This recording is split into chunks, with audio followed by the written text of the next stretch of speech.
Hello everyone, welcome to the channel go to success. इस video में हम करने वाले हैं यूपी टेट का जो एग्ज़ाम आज हुआ है उसका साइकोलॉजी पार्ट 30 क्वेश्चंस हम लेकर चलेंगे, क्योंकि पार्ट 1 में जो फर्स्ट है आपका section child development and teaching methods, उसमें 30 ही प्रश्न आते हैं। इन 30 क्वेश्चंस को अभी हम सोल्व करेंगे। तो पहला क्वेश्चन है, कोहलर निम्न में से किससे संबंधित है? मोटिवेशन से, लर्निंग से, पर्सनैलिटी या डेवलपमेंट से? तो ये लर्निंग से संबंधित है। ठीक है, तो इसका आंसर हो जाएगा थ्योरी ऑफ लर्निंग। ये आपको पता है, गेस्टाल्टवादी रहे हैं कोहलर, कोफका, वर्तीमर। ठीक है, मैकडूगल के अनुसार मूल प्रवृत्तियों की संख्या 14 है। इसका सही आंसर होगा D. Brainstorming model of teaching is used to improve which of the following? तो ये आपका प्रॉब्लम सॉल्विंग को बढ़ाने के लिए ब्रेनस्टॉर्मिंग की जाती है। डॉग किसका एक्सपेरिमेंट ही था? डॉग पर पेवलोव ने। आपको भी पता होगा, पेवलोव का कुत्ता। बहुत ही आसान मनोविज्ञान से प्रश्न पूछे गए हैं, सीधे सीधे प्रश्न है कि आपको प्रश्न देखते ही आंसर दिमाग में क्लिक कर जाता है। Originality, flexibility and flow are the components of which of the following?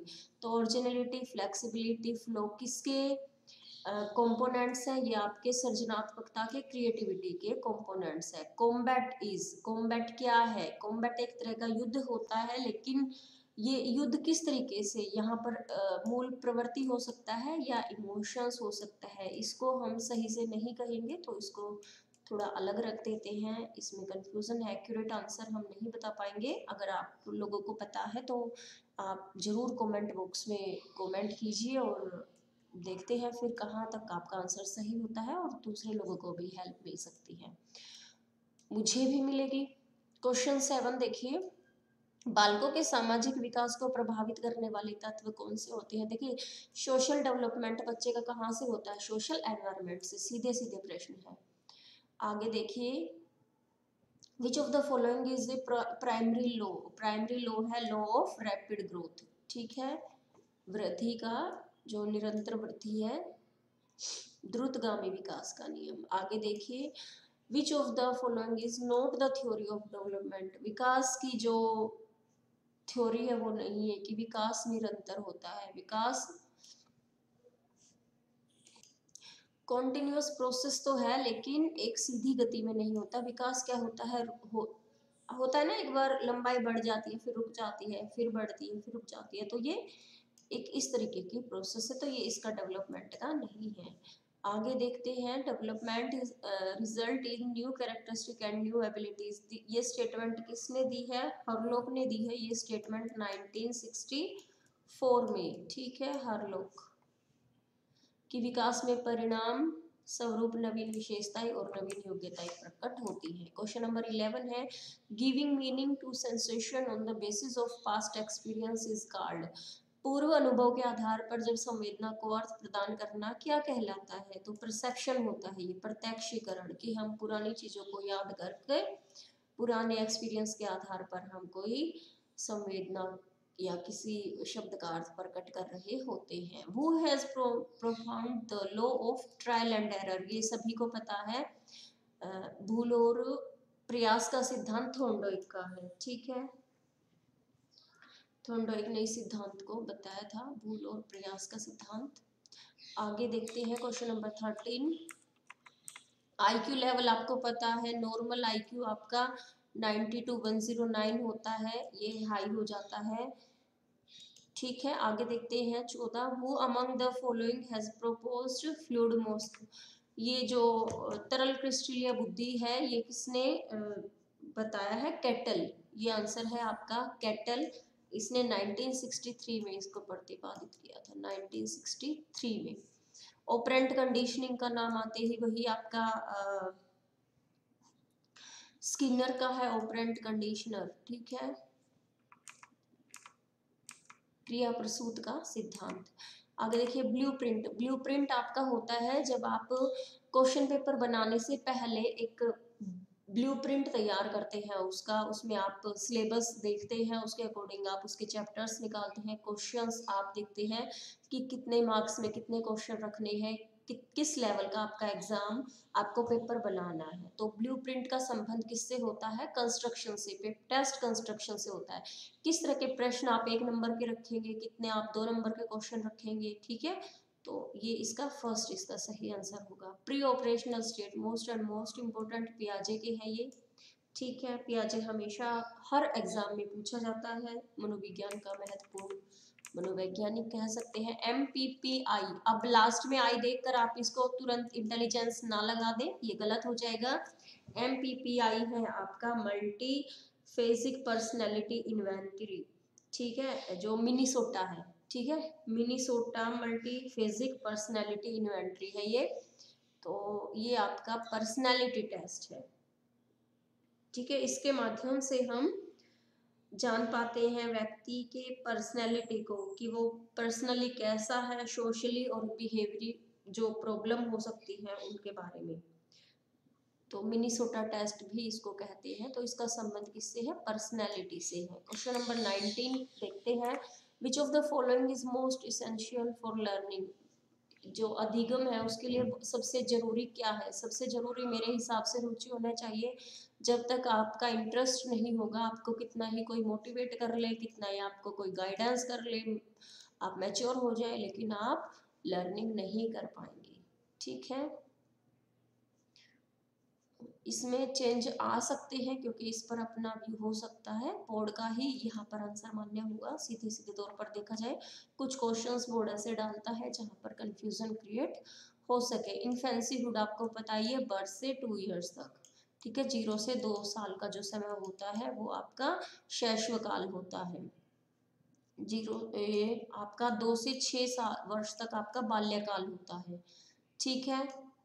आगे देखते हैं, कोहलर अपने प्रयोग से सिद्ध करना चाहते थे कि अधिगम क्या है। अधिगम आपको पता ही है, कोहलर किससे थे, गेस्टोल्ट, और गेस्टोल्टवाद जो था वो होल संपूर्ण क्या पक्षपाती रहा है। तो परसेप्शन ऑफ होल सिचुएशन, सभी परिस्थितियां व्यक्ति को क्या करती है, अधिगम के लिए प्रेरित करती है, अधिगम कराती है, ठीक है। वो सही गलत पॉजिटिव नेगेटिव कुछ भी लर्निंग हो सकती है आपकी।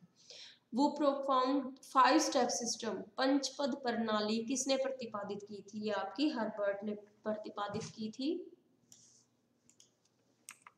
क्वेश्चन नंबर 23, वो describe different type of personality glands from following. तो जो ग्रंथि के आधार पर व्यक्तित्व है वो किसने, कैनन ने डिस्क्राइब किया है, ठीक है। यहाँ पर 2 तरह की ग्रंथियां हैं आपकी, डक्ट ग्लैंड और डक्टलेस ग्लैंड, वाहिनी और नलिक विहीन ग्रंथियां, ठीक है। अब इनमें आपके जो वाहिनी ग्रंथियां होती हैं, जो DUCT डक्ट ग्लैंड्स होती हैं, वो आपकी नलिका और चैनलों के माध्यम से जो आपका तरल पदार्थ होता है उसका स्राव करती हैं, पाचन प्रक्रिया में सहायक होती हैं और व्यक्ति इनसे स्वस्थ रहता है, जो डक्ट ग्लैंड्स होती हैं। और उसके बाद जो नलिका विहीन होती हैं या इनको अंतःस्रावी ग्रंथियां भी कह सकते हैं, ये व्यक्ति के शारीरिक विकास में होती है, सहयोग करती हैं। ये आपकी 3 तरह की 4 होती है बल्कि, थायराइड ग्लैंड, अधिवृक, और उसको कह सकते हैं पीयूष ग्रंथि, पिट्यूटरी और जन्ना, ठीक है।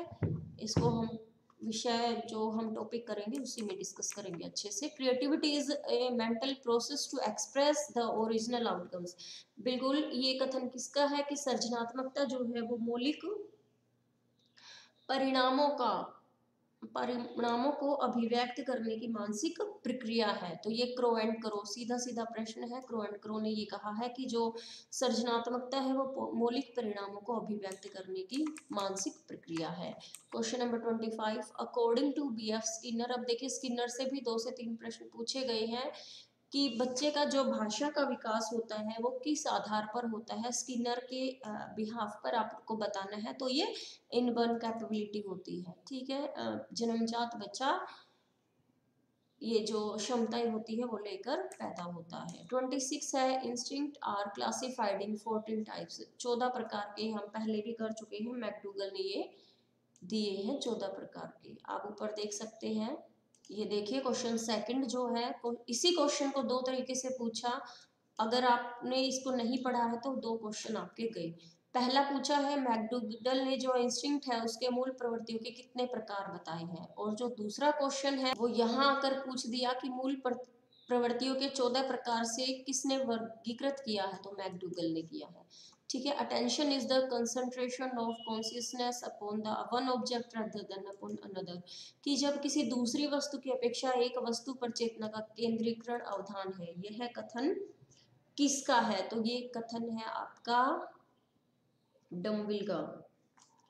ठीक है, डम्विल ने ये कहा है। आगे देखते हैं 28, whose name is associated with the father of यूगेनिक्स, Eugenix है ये। यूजेनिक्स के फादर कौन है, ये है गाल्टन। ठीक है, इन्होंने 1883 में ये इसको प्रतिपादित किया था, या कह सकते हैं इसका आविष्कार किया था। गाल्टन जो है वो क्या है, एक भूगोलविद और सांख्यिकी से संबंधित है। ठीक है, ज्योग्राफर कह सकते हैं। Which test is propound by DS Jalota. Jalota पर देखिए दो प्रश्न आए हैं। एक पहले जलोटा से संबंधित जो हमारा क्वेश्चन था, मिनीसोटा, नहीं वो मिनीसोटा था, सॉरी। देखिए इन हिंदी 12 से 16 वर्ष के बच्चों पर जो टेस्ट है, जलोटा ने कौन सा टेस्ट दिया है, non verbal, picture, army alpha. ये देखिए जनरल मानसिक एबिलिटी टेस्ट, तो कौन सा टेस्ट इन्होंने दिया है, फोर्थ। इसका सही आंसर होगा जनरल मेंटल एबिलिटी टेस्ट। यहाँ पर आपको एज देखना है। ठीक है, एज के आधार पर जो ये टेस्ट है ये 12 से 16 के जो बच्चे होंगे उन पर ही इसको लगाया जा सकता है। क्वेश्चन 30 और लास्ट ही क्वेश्चन है हमारा, who प्रोपाउंड the two factor theory. Most important और इजी कह सकते हैं। ये स्पीयरमैन की है। स्पीयरमैन ब्रिटेन से थे, 1904 में इन्होंने ये थ्योरी दी थी 1904 में। और यहाँ पर टू फैक्टर में आपका एक जी होता है, एक एस होता है, जनरल और स्पेसिफिक। यानी कि इन्होंने माना कि व्यक्ति में दोनों ही तरह की विशेषताएं पाई जाती हैं, जनरल भी और विशिष्ट भी। और जब दोनों मिल जाती हैं तो ये कुछ हिस्सा जिसमें दोनों ही व्यक्तियों में पाए जाते हैं। Thank you so much. इस वीडियो में इतना ही। बाकी क्वेश्चंस नेक्स्ट वीडियो में करने वाले हैं हम, तो वीडियो को लाइक शेयर करना बिल्कुल ना भूलें। चैनल को सब्सक्राइब करें, बेल आइकन को जरूर प्रेस कर लें